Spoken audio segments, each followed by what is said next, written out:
Today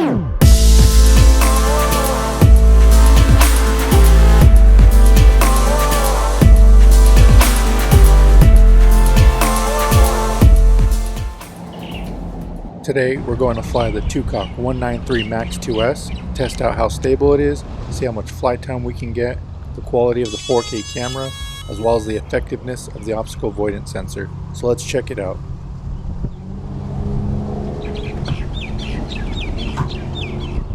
After powering on the MAX2S and the controller, it'll take about 40 seconds for them to connect. Then you have to wait for it to pick up on some satellites to get a GPS lock. Otherwise, with the push of a button, you can turn off GPS and fly without it.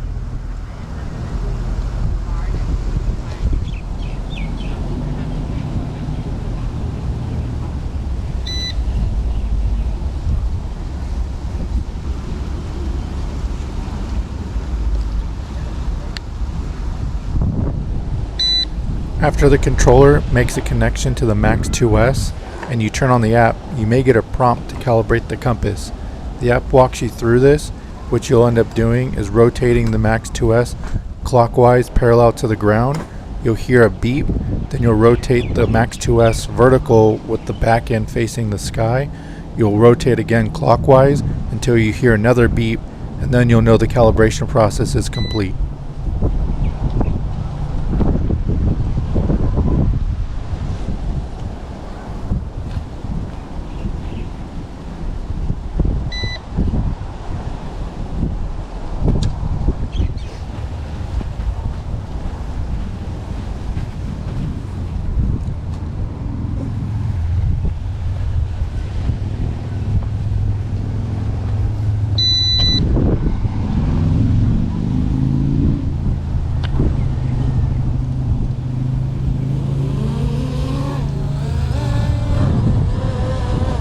Even though the MAX2S has brushless motors, I still thought it was kind of loud, definitely louder than my DJI Mini 3 Pro, but not as loud as the Skydio 2 Plus. After flying higher end drones from DJI and Skydio, you get used to how stable they are. This drone, it's pretty erratic, just hovering in place, and I hope in the future that Tucok can fix this.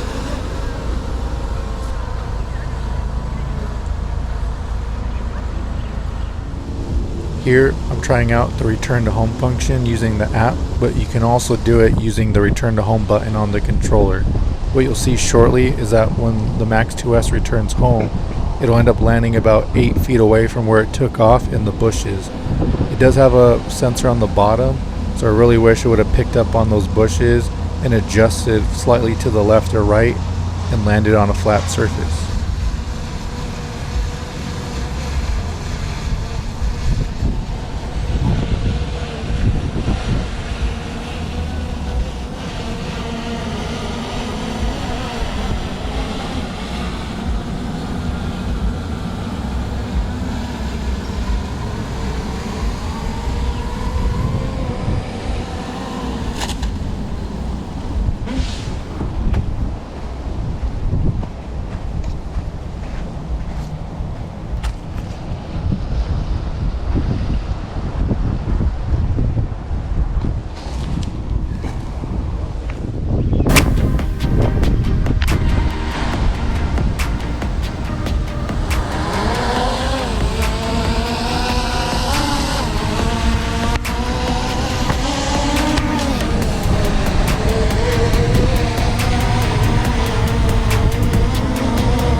The MAX2S does have 2 flight speeds, a cinematic and sport mode.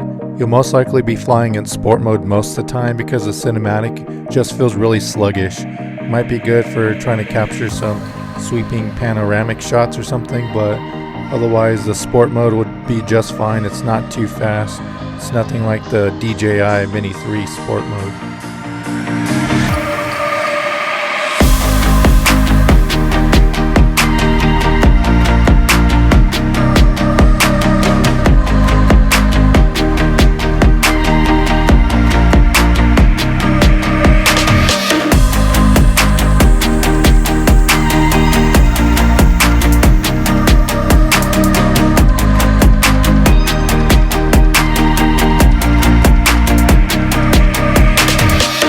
Here I'm testing out the obstacle avoidance sensor around the palm trees. I'm trying to get through the gap, but it picks up on everything about 20 feet away and won't even attempt to go through there.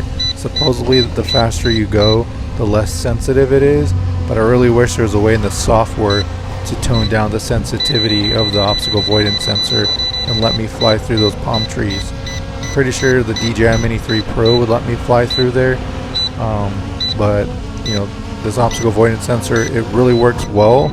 I think too well. So hopefully in the future with a software update they can do something about it.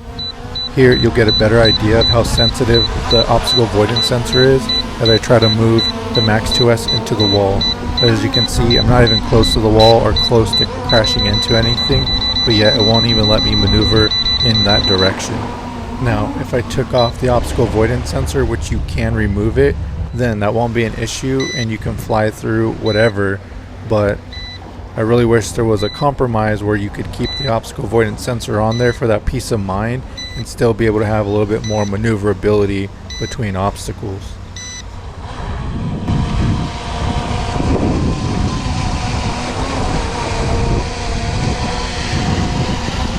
Overall, I think the MAX2S is a decent drone for beginners and for those who don't want to spend $1,000 or more on a similar package from DJI or Skydio. It does have its drawbacks, like issues with the stability, the camera quality is okay, and the obstacle avoidance sensor is really oversensitive.